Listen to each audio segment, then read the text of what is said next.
Hello, good evening, and welcome to the Boston Conversation on Board Diversity, Women Directors During Times of Crisis. It's a pleasure to have each of you joining us tonight. My name's Laura Lake, and I'm one of this year's Boston co-chairs, along with Alexander Lowry and Lauren Harrell. If you're not familiar with 2020 Women on Boards, it's a nonprofit campaign committed to providing educational programs, research, and advocacy efforts to accelerate gender diversity efforts on corporate boards. Research shows that when boards are diverse, business culture, innovation, performance are all improved. One of the ways 2020 Women on Boards accelerates women is by hosting annual conversations. And this year's conversation kicked off last Thursday with a global event. And if you missed the global event, do not worry, there's a recording available and it's part of your ticket. So following last week's event, there are actually 28 live conversations happening just like this one, taking place around the world over the next few weeks, which is just very exciting. So while we're not in person this year, given COVID, one of the benefits of going virtual is it's provided us with the ability to have panelists, to have coaches join us from around the country. And tonight we're looking forward to just a fantastic panel discussion. After the panel discussion, there are going to be breakout sessions where each of you are going to get the chance to have a dialogue with experienced corporate board directors and also network with other guests that are part of tonight's event. So a few guidelines for our event this evening that I just want to mention. We are on Zoom. There is a chat function. So please do feel free to use the chat, exchange ideas with participants throughout the presentation. There's also a Q&A function at the bottom of your screen, and we're going to be using this during the panel discussion. So we're going to be monitoring the Q&A, and if someone is posting a question that you'd like to hear answered, feel free to vote it up. There's a little thumbs up button. Use that. It'll bring it higher up on the priority list to get questions that you really want to hear answered by our amazing panel.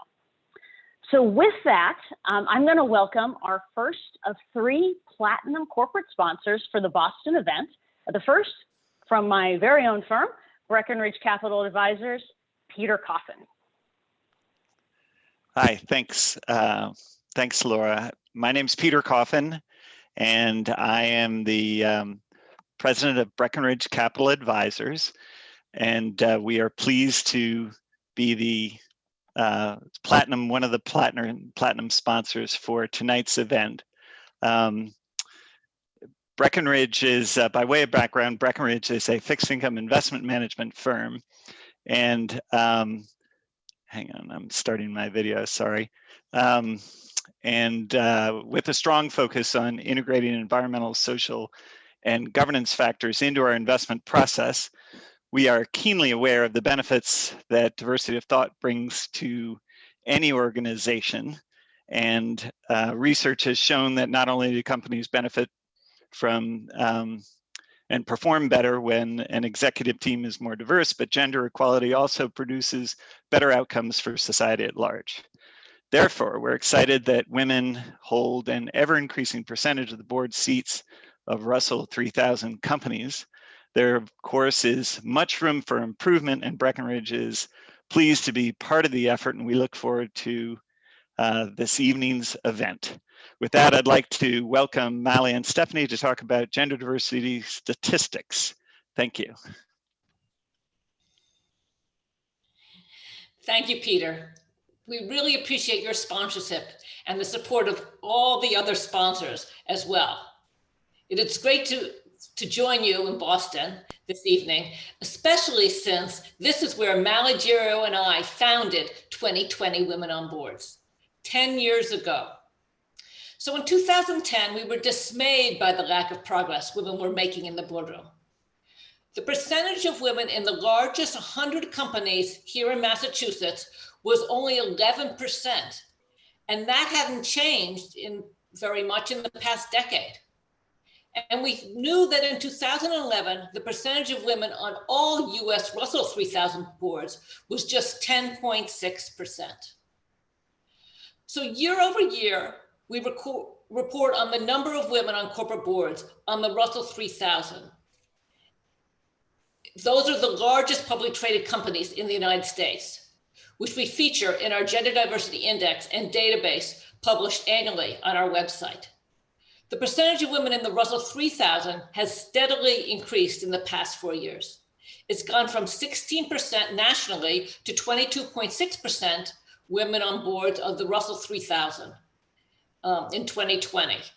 And at the same time, you see the percentage of women in the Russell 3000 companies headquartered in Massachusetts.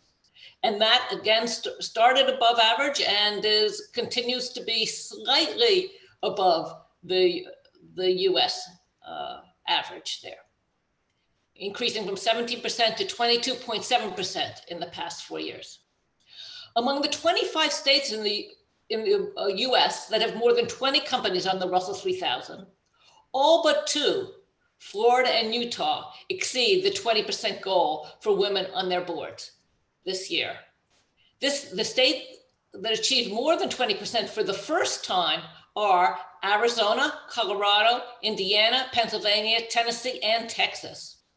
Massachusetts exceeded 20% women on boards for the first time in 2019. There are 204 companies on the Russell 3000 headquartered in Massachusetts, and 128 of them, or 63%, are what we call winning companies that have 20% or greater women on their boards. That's a total of 396 women on the Russell 3000 company boards headquartered in Massachusetts. So imagine all Massachusetts company boards on the Russell 3000 had 20% or greater. All that is needed is between 94 and 110 women, depending on whether women they added a seat or retired as a man.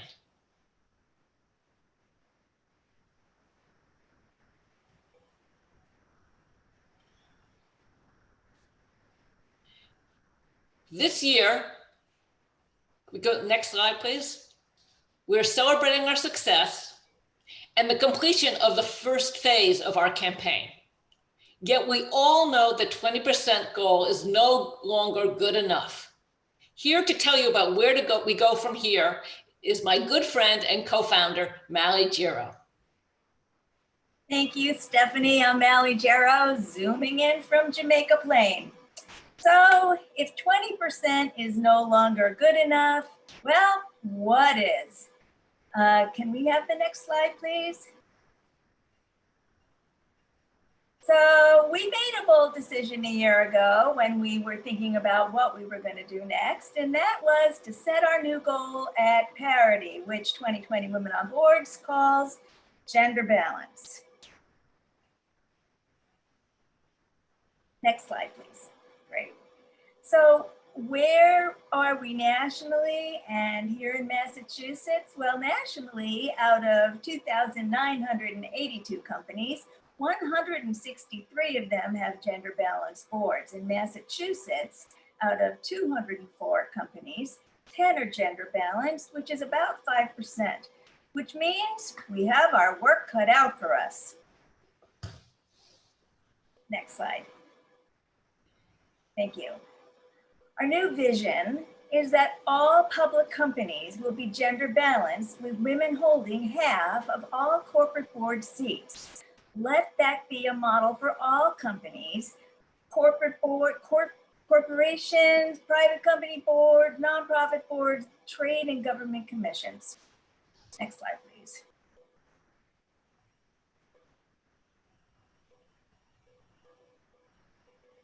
Our new campaign will continue our commitment to educate, collaborate, and educate for change. Next. And a little bit of housekeeping. So our very popular Get On Board workshops will resume on February of 2021, all virtually powered by Zoom. Look for more information on our website.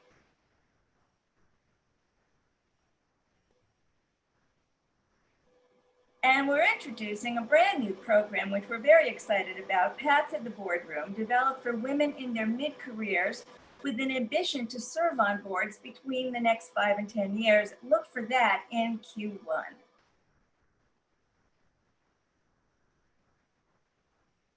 So you can find out more about our research and our programs and at our website, 2020wob.com. Join us on our conversations on Twitter and LinkedIn, Instagram, and Facebook.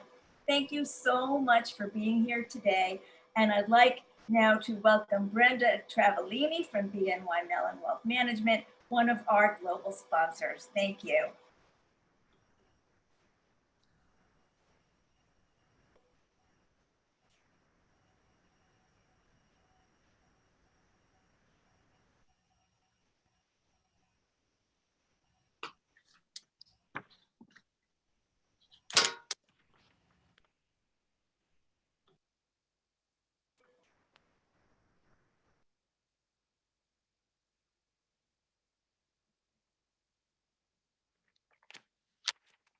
Hello, I'm Brenda Travellini, Senior Vice President of BNY Mellon Wealth Management. We are thrilled to partner with 2020 Women on Boards because BNY Mellon has long realized that women's financial inclusion brings a wide variety of benefits, not only to women, but for their families, for society at large, and for future generations. As a member of the community, and an asset manager looking to maximize the returns for our clients, BNY Mellon has a sincere interest in the issue of underrepresentation and is committed to the economic empowerment of women. Thank you all for joining us tonight and your interest and dedication to this mission. And I hope you enjoy the rest of the evening. Brenda, thank you and BNY Mellon Wealth Management for your sponsorship tonight and your participation as one of the leadership committee members. My name is Alexander Lowry. I'm one of the co-chairs, and it is my privilege to be with you tonight and so excited for our panelists. For me, while we can't be in person, the virtual might be a little bit better because now I get to bring in 5 people from around the country that we wouldn't have had otherwise here together. So I'm so excited to bring them to you. And I'm only sad we only have 45 minutes with them because I wish we could talk for several hours. There's so much knowledge to get through tonight. So let me introduce our 5 experts and share them with you this evening. First, I'll invite Erin Ossenmacher to join us. She brings 25 years of experience in media, events, strategy, corporate governance. Most of you probably know her from her previous role as President and Chief Strategy Officer at NACD. No surprise, she is a sought-after speaker for topics ranging from diversity, talent, culture, innovation, digital disruption, and of course, the board's role in oversight of strategy and risk. Some of the boards that she's on currently include Eileen Fisher, Docs in Progress, and Gandhi Brigade AmeriCorps. Our second wonderful panelist is Anna Dutrow, who I invite to come and join us now. She has 30 years of experience in global P&L management, corporate governance, M&A, technology, and business growth in 25 plus countries. She's led global P&Ls for companies like IBM, Korn Ferry, and Accenture, and she has a massive list of current boards like CME Group, Electrobras, Harvest, First Internet Bank, LK Industries, and M. Holland. Our third panelist is Roy Dunbar. Roy is currently the CEO of private renewable energy and property development companies. He is previously the CEO and chairman of Network Solutions. Before that, he was the president of global technology and operations at MasterCard. And in that role, he was also a member of the executive team. Roy has several current boards himself, such as Humana, Johnson Controls, and SiteOne Landscape Supplies. Previous boards you'd also recognize like Lexmark, iGate, and EDS. Our fourth wonderful panelist is Caroline Tsay, who I'll invite to join us. She is the CEO of Computer Software, so joining us all the way out from Silicon Valley. Previously, she was the VP and General Manager of Software at Hewlett-Packard.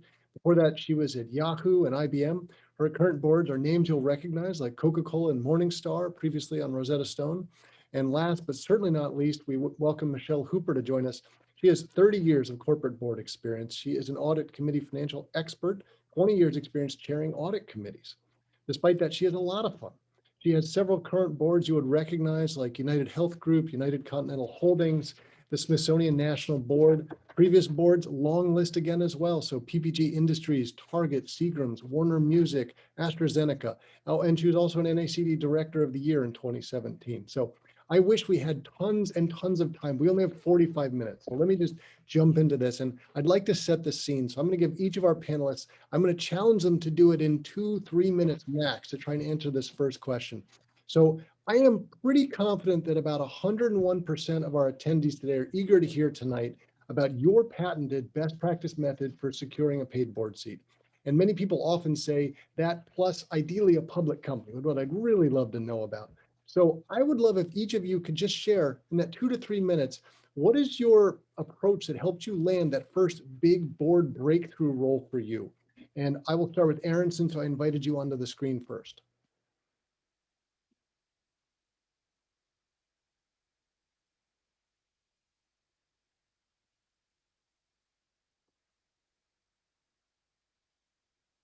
Okay, Aaron might be looking to connect. Oh, there you go. All right, great, Aaron.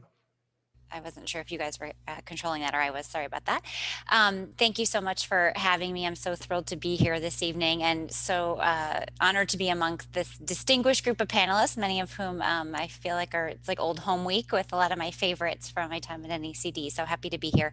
I would say first and foremost, the best advice I can give is probably not that surprising, but it's really about networking and really about thinking about the power of your network. But maybe in a different way than you have in the past when you may have been looking for a corporate role or a different kind of professional role. So really seeking out who are those folks that are, sitting on boards that you can get advice from, and then where can you go to kind of put yourself in the mix with other directors. So certainly looking at other board opportunities. So I have served on some nonprofit boards, still do. That's always a great stepping stone and helps you to start to network and meet other people in the community beyond your own circle who may also be a conduit to board seats.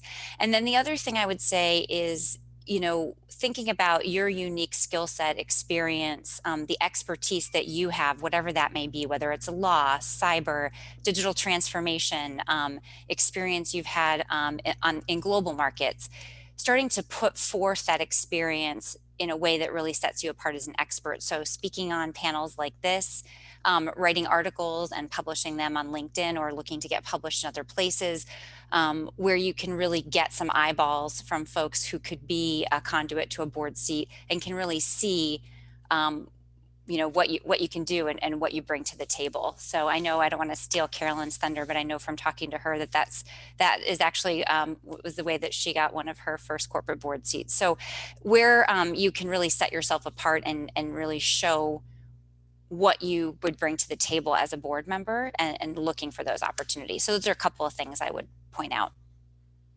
So Karen, I think Aaron teed you up. Why don't we let you go next? And I'm sure a lot of people are going, you're on some pretty major board roles pretty early in your career. So I'm sure you'll have a great story.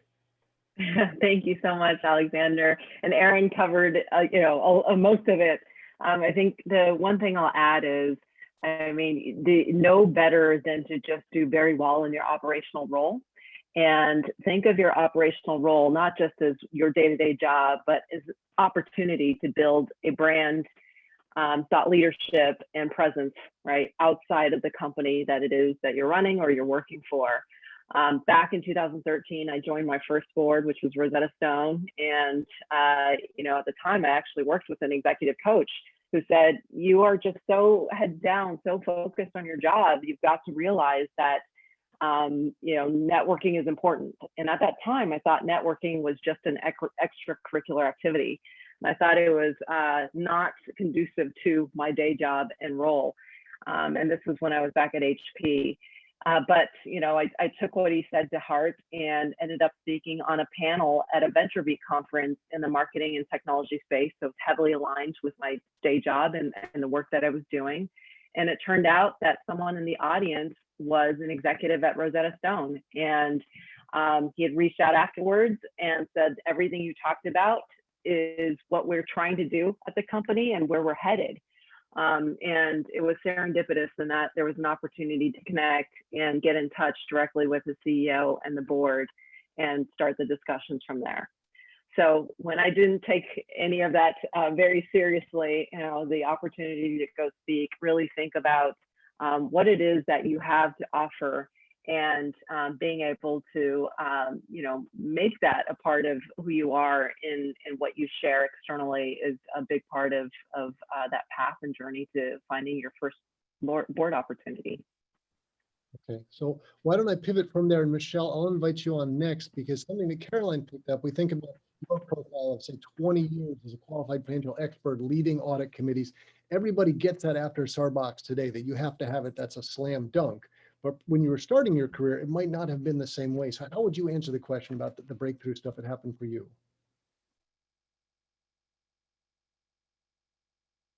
You're unmuted at the moment, Michelle.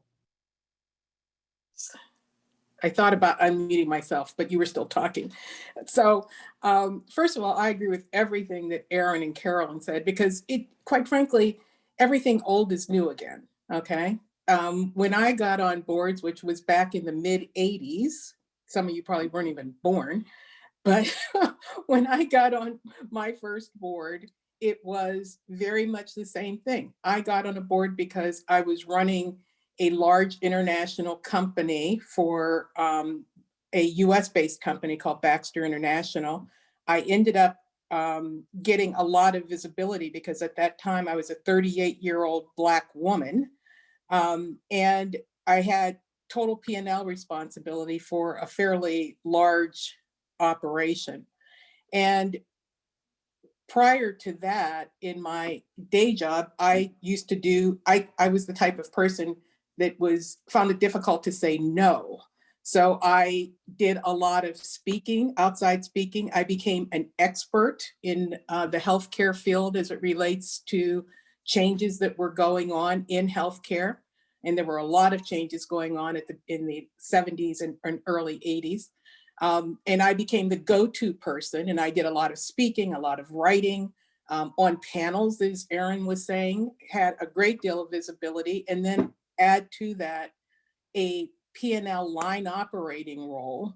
And most importantly, I think, in taking that position, my CEO actually sat down with me and told me, you will get a lot of attention and you will be asked to join boards, and we will figure out the right board for you together. And so having that support and mentorship in somebody that actually was thinking about a woman on a board, because again, back in the 1980s, there were not that many women that were on corporate public boards. And so as I finished my first year of experience and did well there with coupling that with my other visibility and my expertise that people thought that I had in healthcare, it really gave me a launching pad to have people seek me out for my boards.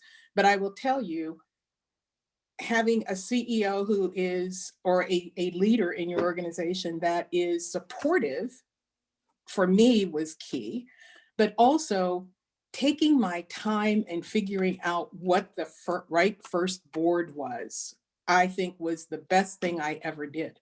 Because your first board, I think, is an important board. It really helps to set the foundation for how you launch.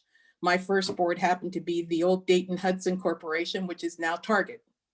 And I think from a governance standpoint, you don't get much better than that. So really thinking that through, and I know we're going to talk a little bit about that later. How do you pick your first board? It's a very important step. That makes a lot of sense. And I think you touched on a really important point about the P&Ls. I think everybody remembers the first time someone trusted them enough to give a P&L. If you don't do well, you might not get another one. But if you do well, it set things off on the right foot. So Anna, I know that's a big part about your story as well, like the global P&Ls for multiple companies and doing well with that. I'm guessing that might be part of the secret sauce that you're going to tell us about. So let me invite you on to share some of your thoughts. Thank you, Alexander, and thank you for having me here as well. First of all, I agree with everything that Aaron, Carolyn, and Michelle just mentioned. I will add two things. The first, I'm going to invite you to think about your board career as any other career. Very few people go from not having been in any board, not having any board experience, and joining a public company board. And in fact, I know I would have been fried if I had stepped into a public company boardroom without any board experience. So start with, don't underestimate the power, the relationships you can create and what you can learn in non-for-profit boards.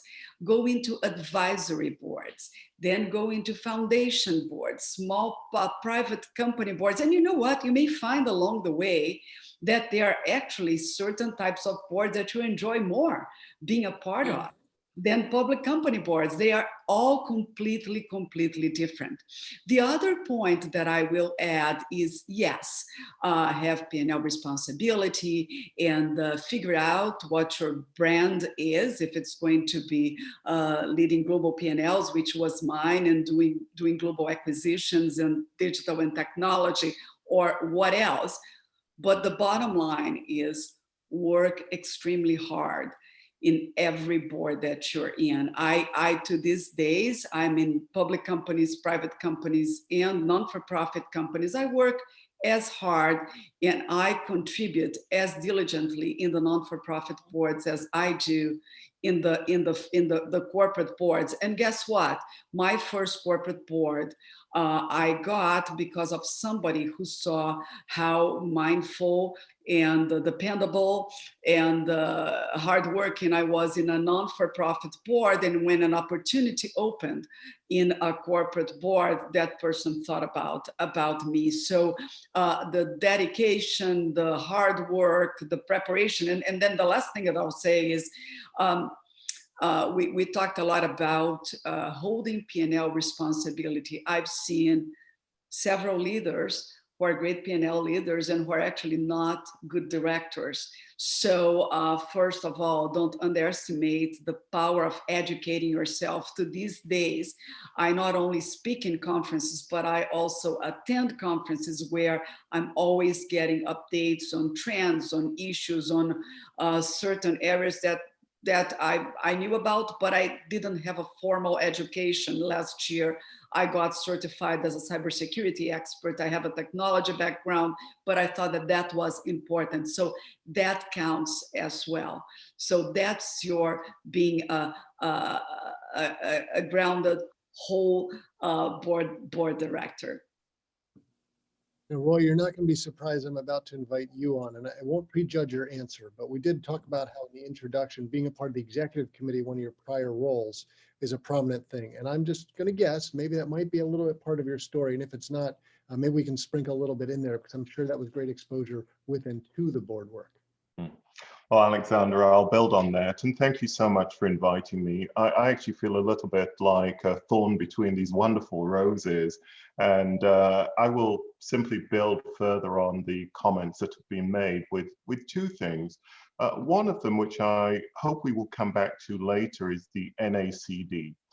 Being prepared and as thoroughly qualified in terms of knowledge of being a board member as possible. That grounding was one of the critical things that helped me to my first board.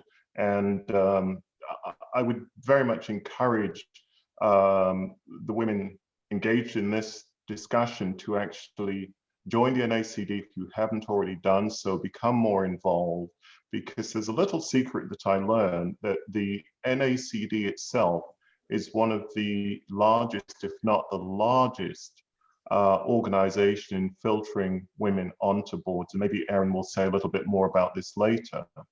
The other item I wanted to raise is to actually build a little bit on Michelle Hooper's point. I have just retired from the Humana board. And one of the things that I did just before I left was help to bring on a lady to replace my seat. And in the course of being on the Nom/Gov committee, one of the first questions we would ask sitting executives is, do you have the support of your CEO? And in fact, it was my CEO and the head of HR in the company I was an executive at the time that really helped me to get onto that first board. I went to them and I said, okay, it's about time for me to be thinking about this. How will you help?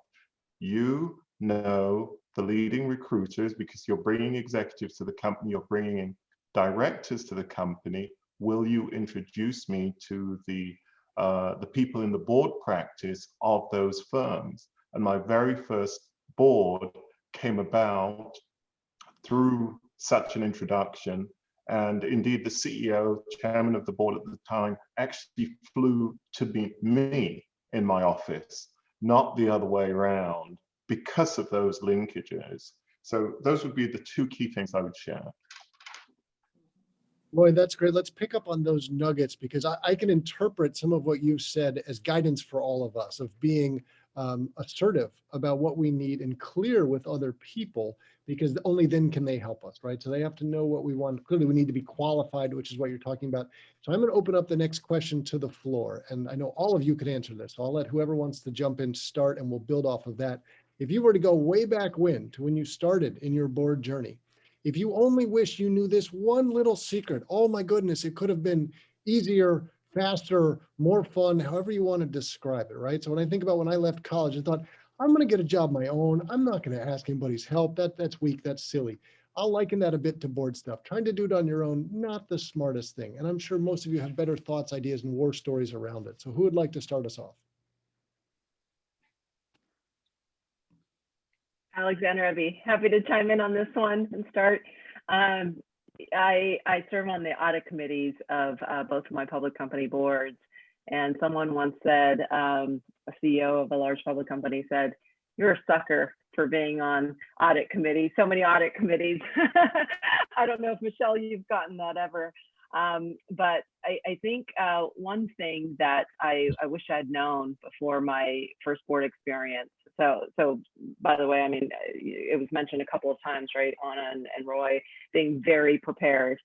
So that is something that I absolutely went through, attended a number of NACD workshops to the Stanford Directors Consortium to understand kind of everything that goes on in the boardroom, corporate governance and committees. But I found that it was incredibly helpful to understand, where these boards are looking for, value and additions to different committees, kind of upfront. I've found that committees have been a way to really get engaged, like right from the get-go. Sometimes the topics in committees are more, I would say, detailed than even at the overall board level. And I think, many of the women might have operational backgrounds that are aligned with certain areas of the committee where they can start bringing in value right away in those conversations. And so I think understanding where the board might be looking for people and which committees they can join and be a part of is really helpful for you to start getting to know the lay of the land and being able to contribute right from the beginning.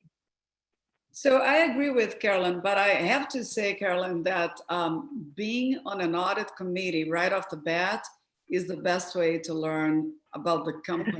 yes, except for the part about being called a sucker, but yes, so I go there. But the second thing is, in particular for people who are in multiple boards, oh boy, this is a very mundane one, but so important. And I learned few years into the game, the board liaison or the board secretary, whoever schedules the board meetings must be your best friend, because that person, if you whisper on that person's ears, hey, avoid this date and that date on that date because it's already blocked, that can go a long ways. You don't have to go back and say, well, I have a conflict on this date. Can we move this?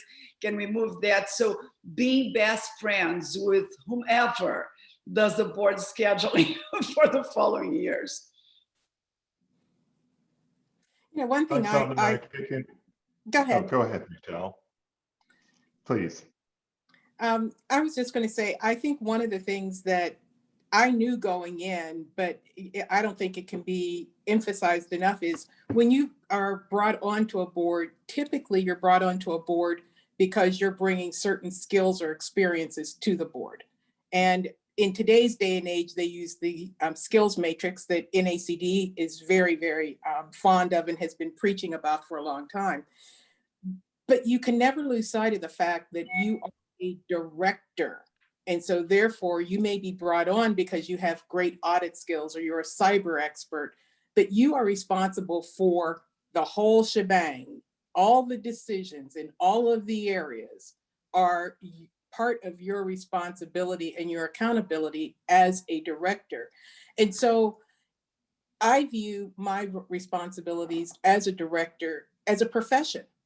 And I spend time just about a little bit every day on learning, on understanding, getting myself up to speed on things that I wouldn't necessarily be in my wheelhouse. I'm on an airline board. And one of the first things I did right after they approached me and before they even made me an offer was I started reading up on airlines and the terminology and the accounting and the aircraft. I mean, we all fly, right? But who knows the aircraft? Nobody, unless you're in the airline industry. There's a lot of things that you really do have to learn in order to be an intelligent part of the decisions. And on your board who really understands what's going on and who's just sort of skating on the surface. And I don't think nobody that I know here, and I know all of you guys well, except for Carolyn. I mean, you do your homework, you get deep down into it beyond your area of expertise. And that I think is so very important. Michelle, that's excellent. And I'm going to add a little around that. But first, comment about the boardroom in the company where I served as an executive and where I ultimately got my first board.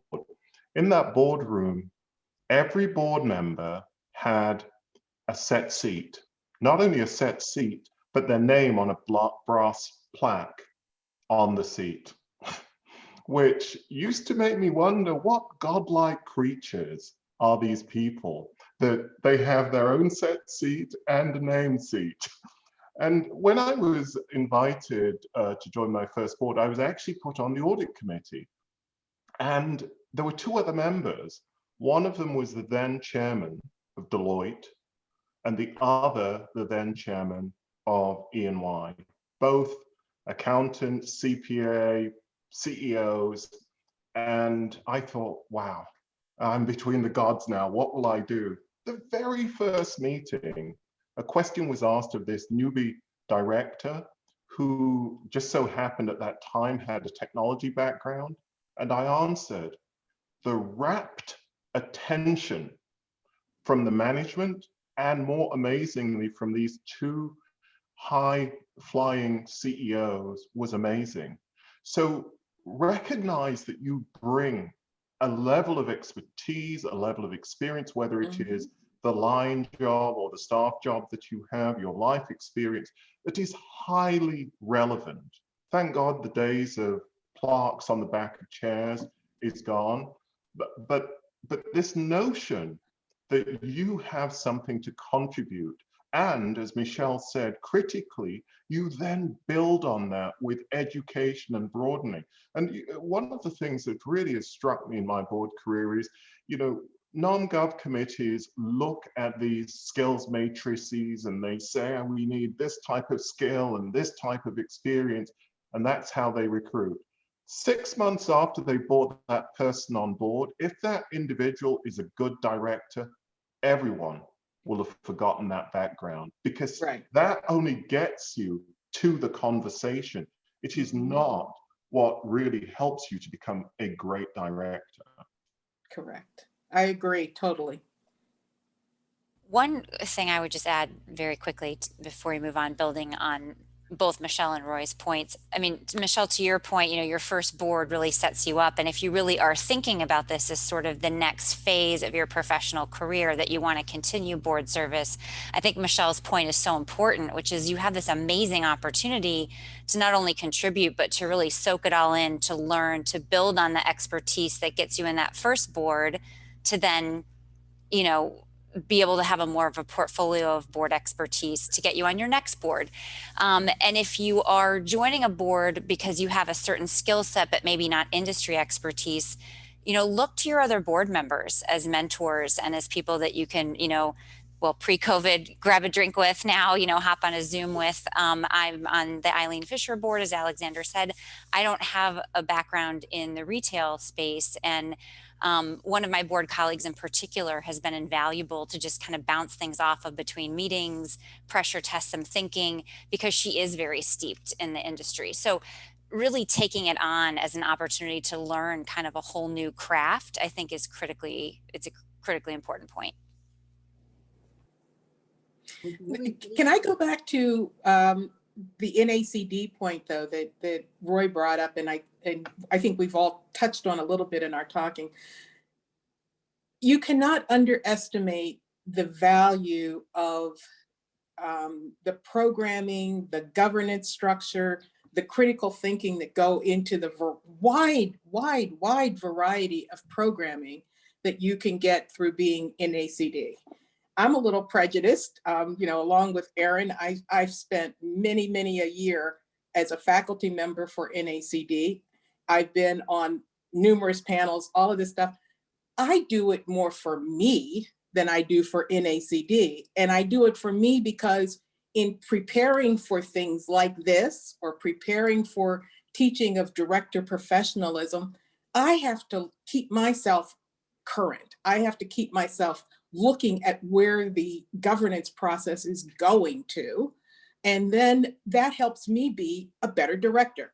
So there's a two-way street going there, but NACD is really invaluable. I cannot stress enough the value that you get for the limited amount of dollars it costs for membership in it.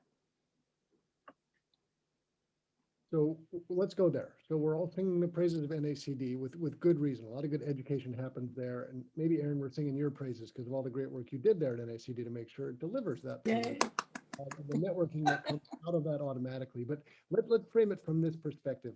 So I lived in London for 7 years, and the rules in Europe are very different. Board rules are often posted for legal reasons. They have to be there, not all of them, but some of them are. That's not the case in America in a public company board, and for good reasons. They're not putting out there for lots of stuff we could dive into, succession planning and others. So people have often thought about the traditional networking ways to go and find boards, but I would love to tap into the 5-people plan. Erin, I'm going to have you start first, because I know in your role at NACD, you would have talked to everybody and probably heard everything anyone has ever done.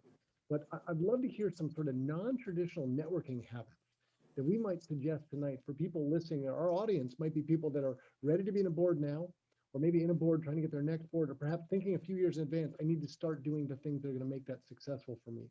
What are the non-traditional stuff that people don't really talk about that we should all be thinking about to build a board career? Well, I mean, I don't know that it's non-traditional, but I think building on what Michelle just said, I mean, there are corporate governance, like anything else, has its own microcosm, right? It has its own kind of world. And, events like this, certainly NACD, there are dozens of groups that are congregating directors at different levels. And so I guess what I would just say is, go where the directors are. You want to be networking as much as possible in those environments. So I don't know how non-traditional it is, although I do think if you're brand new to this space and you're just starting to think about it, some of those spaces may be non-traditional for you. So I would just spend some time doing some research. One of the things with NACD is you sort of have to be on a board to be a member, although you can be on a small nonprofit and still join. And in that case, I think you'd be joining as much for professional development and networking as anything else. The chapter system at NACD, they have 22 chapters around the country, and you can attend up to 2 meetings a year at no charge without having to join. And that's an opportunity to kind of get your feet wet, start to meet folks, especially I'll be happy, as I know we all will, and we can get together in person, and it's just invaluable to be able to spend that time.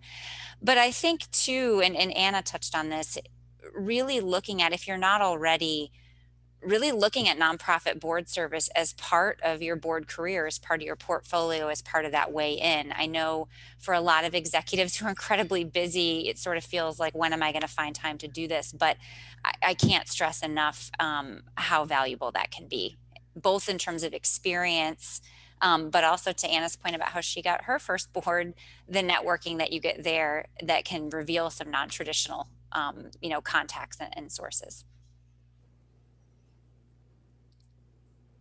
Are you taking anyone?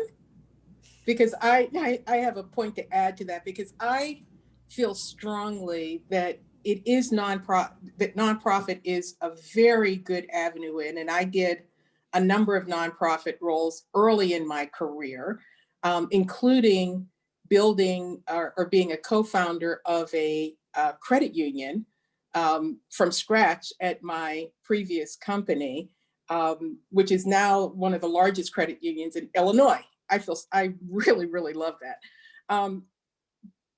But it made me focus on the fact that in my previous careers, in my work on nonprofit, on my work at my company, I really sought out, probably unintentionally, because back in the 80s, women and probably a lot of guys didn't think about board service. You were sort of tapped on the shoulder to go on to boards. You didn't come to things like this to say, I want to be on a board. They would have thought you were nuts.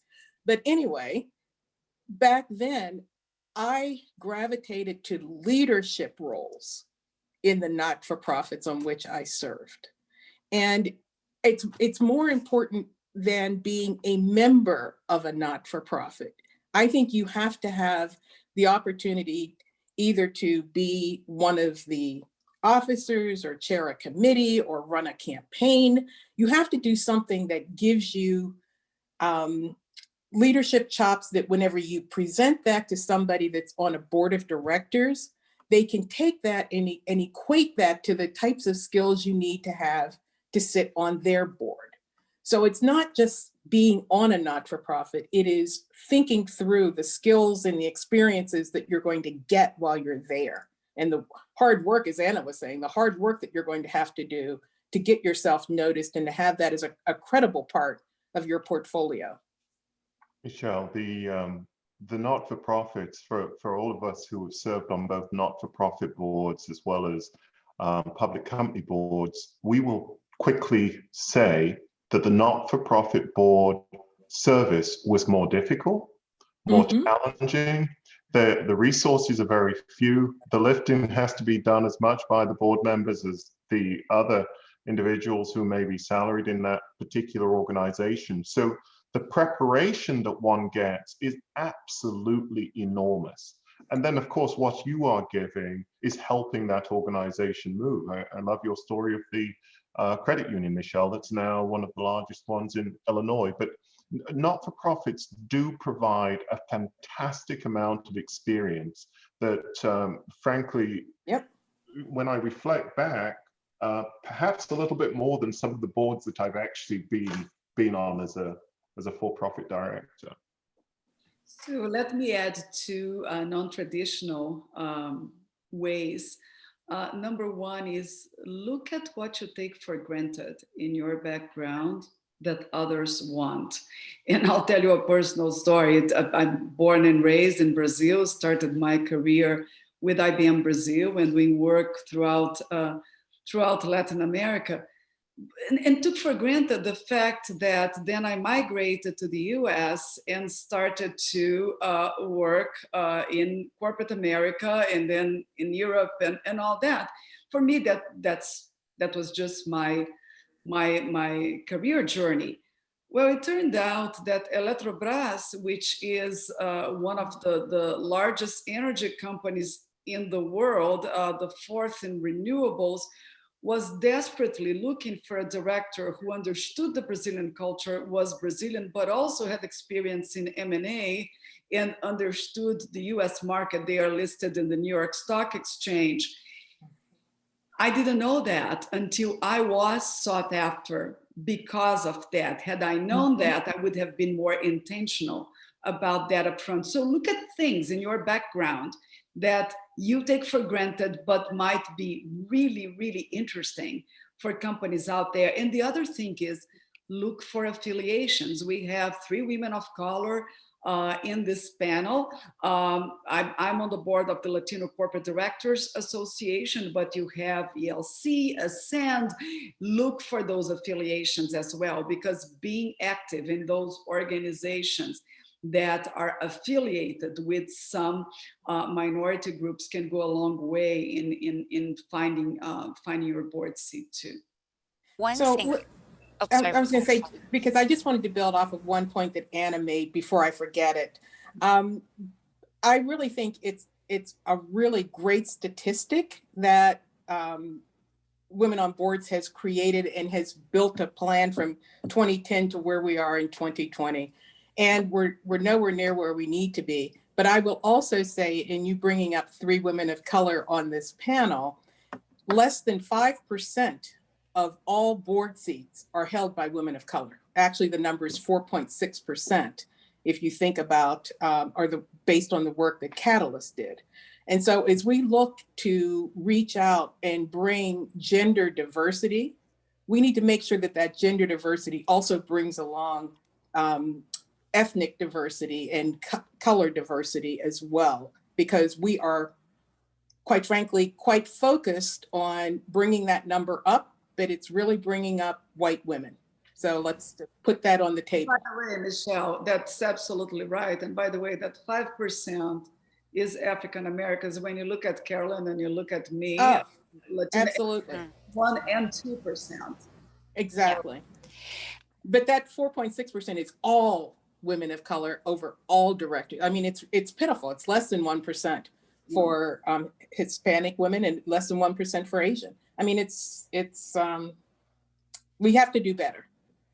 I think that's an important point, Michelle, because we talk about how we're seeing the needle move on diversity, and to your point, it's women and it's predominantly white women. But one of the things I just want to, for the benefit of the audience, because it may not be known to everyone, to Anna's point about whether it's Ascend, which is Asian Corporate Directors, ELC, Executive Leadership Councils, not just Black corporate directors, but executives. I was actually just on the phone with Libby Rice from ELC a couple of hours ago, and she was saying that since June, they've seen a huge influx in the number of inquiries they're getting to bring in a more diverse cohort.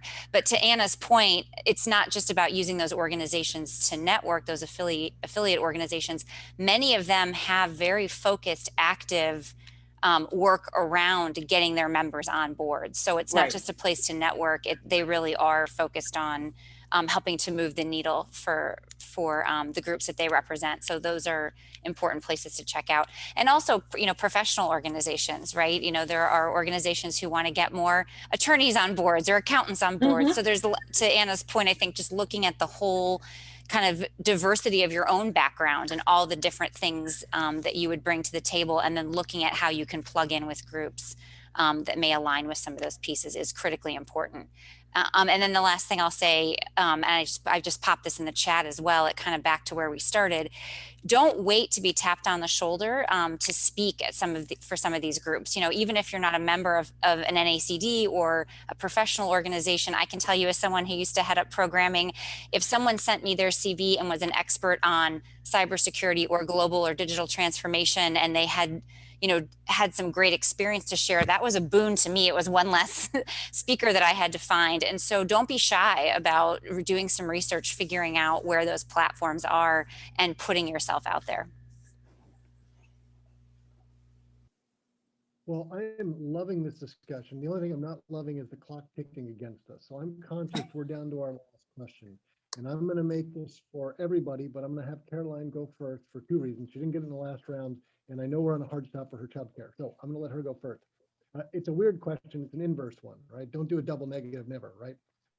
What is the number one thing that you have witnessed that you would recommend people don't do in their pursuit of corporate boards? And I'll just give you all a second to think about this. When I think about college students who I coach all the time on getting jobs, don't send someone your resume on the first cold email that they've never heard from you before. It's probably not going to look that good. You're trying to have a conversation, maybe not even network, right? So that's probably the obvious one. But I'm going to let all of you have probably seen so many things. It doesn't have to have been you. It could have been a friend of a friend who did this, right? That's okay. We don't have to out ourselves.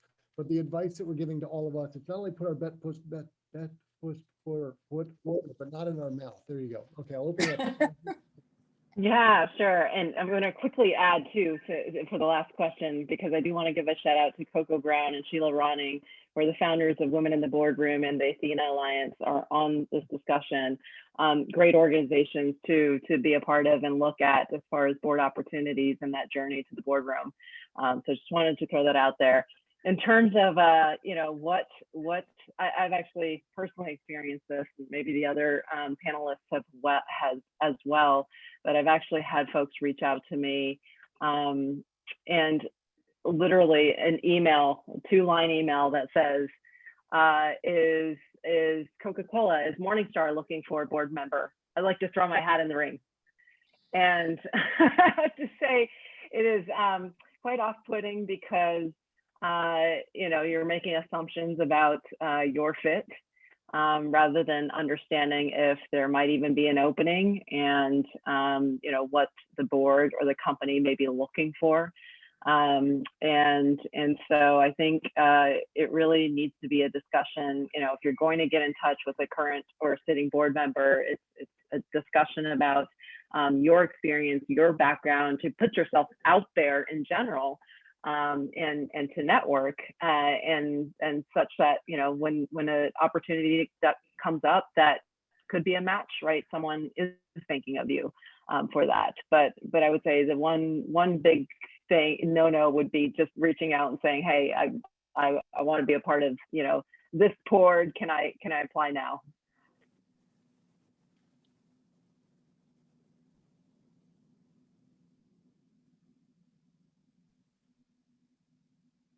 Open to the group. Who'd like to go next? I'll go with Carolyn. Do not be a pest. We had the situation where a board member died, and there were a couple of people who sent out emails and made phone calls to probably 4 or 5 board members trying to replace that person. Don't be a pest. Oh my gosh. Oh my gosh. I think we're probably all going to say the same thing. I mean, I do think it's important to let folks know if this is your intention, but I think the way that I would, you know, interpret what's all been said, because I completely agree, is board service, probably more so than anything that you've done before, is so relational. It's so much about sort of the dynamics around the table, and there's really an art more than a science, frankly, in terms of how you're networking and building those relationships. And so, you know, I think letting folks know that you're interested in sort of terms of your inner circle, people that can then help you, that know you well enough to then introduce you, is important. But I think what's being said here really underscores how just the subtle art and the relationships involved when you're doing this kind of networking. I would agree. And I have similar stories, so I won't go through and pile on, but I'll add 2 things. One, about 70% of board seats are filled through networking, not through headhunters, not through any other field, but networking. The people that are sitting to the right and the left of you on the Nom and Gov committee, reaching out through their networks or reaching out through their, you know, tapping of other networks.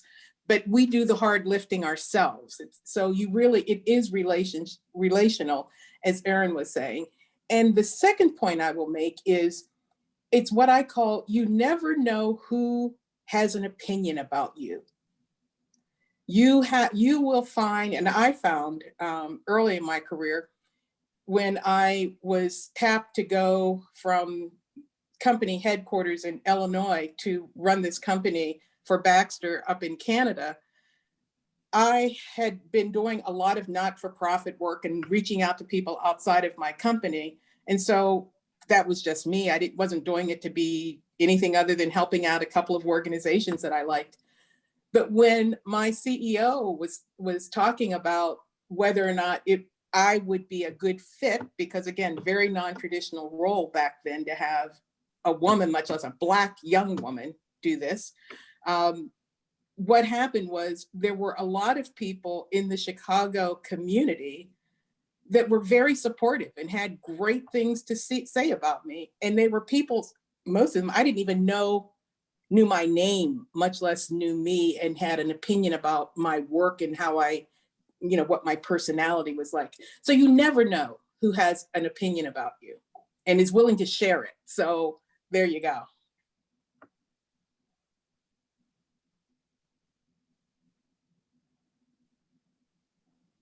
Roy, how about yourself? I think it's important to really know what your skills are and to also recognize that one of the greatest skills for an effective board member is the capacity to listen and to synthesize. And there comes a sensitivity which would avoid some of the points that Anna and Michelle raised. And for you then to start targeting the skills that you have into your network in that sort of quiet and sensitive manner in which Erin raised it. And Michelle also spoke to something earlier about letting your expertise be known through writing, through speaking, and simply recognizing that over a period of time, it will build. It will build. Mhm. And so there's a sort of persistence and patience that will ultimately get you there. One thing, I know we're wrapping up, but I think this is important, and I know Michelle and I have talked about this a lot. And to your point, Roy, I think sometimes if you know this is something you want to do and you're eager, you can sort of fall into the trap of wanting to take the first thing that comes along. And the one thing I would say that I think I wish more people knew when they were embarking on this is that you've built a professional reputation, right? You're being sought out, to Michelle's point, to Roy's point, because you are known for what you do. You've built this network, and that's your currency. So you are interviewing a potential board as much as they're interviewing you, and don't get sort of starstruck if you get to that point and sort of forget to do your due diligence.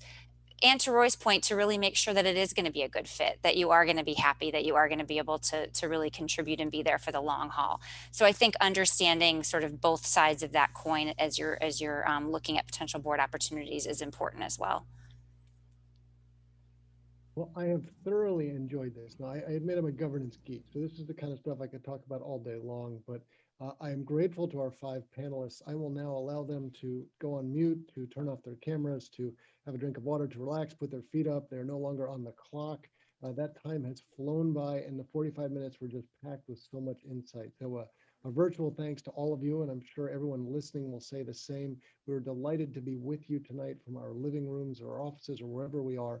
And I know so many of you probably in the audience have great ideas and thoughts and questions coming out of this, which is why we have set aside an hour for you in the breakout rooms. And we have another round of amazing director coaches to be speaking into you, people that are just like this caliber, as well as people that for a living are coaching people and trying to get into board positions. So all of your questions are going to be answered. We've intentionally built very small breakout rooms. We want a cohesive environment where you have airtime and hopefully can begin to build a network with the people in this space with you.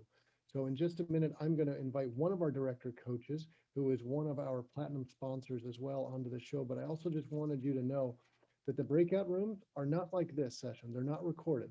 They're not public, they're private. We are not saving the chat. We are not recording them. They are there for you to ask the good, the bad, the ugly, the unvarnished truth, whatever you need in that space, because I'm sure so much has come out of this tonight that you want to build on top of. So we were thrilled to be with you tonight. Thank you to all of our panelists for joining. And so now please join me. I'm going to welcome Maria Rivas to turn on her camera to unmute herself. She is representing EMD Serono as our 3rd platinum sponsor.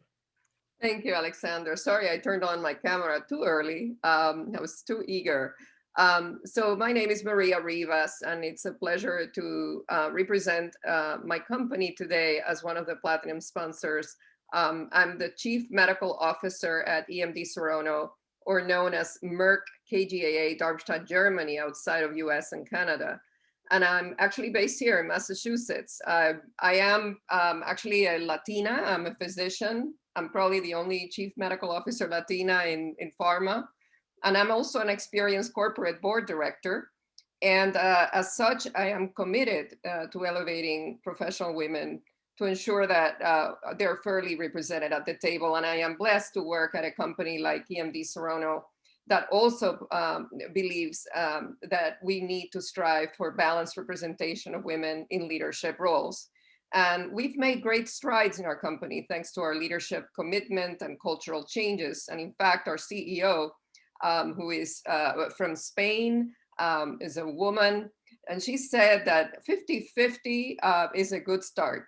And of course, we can always do even better than that.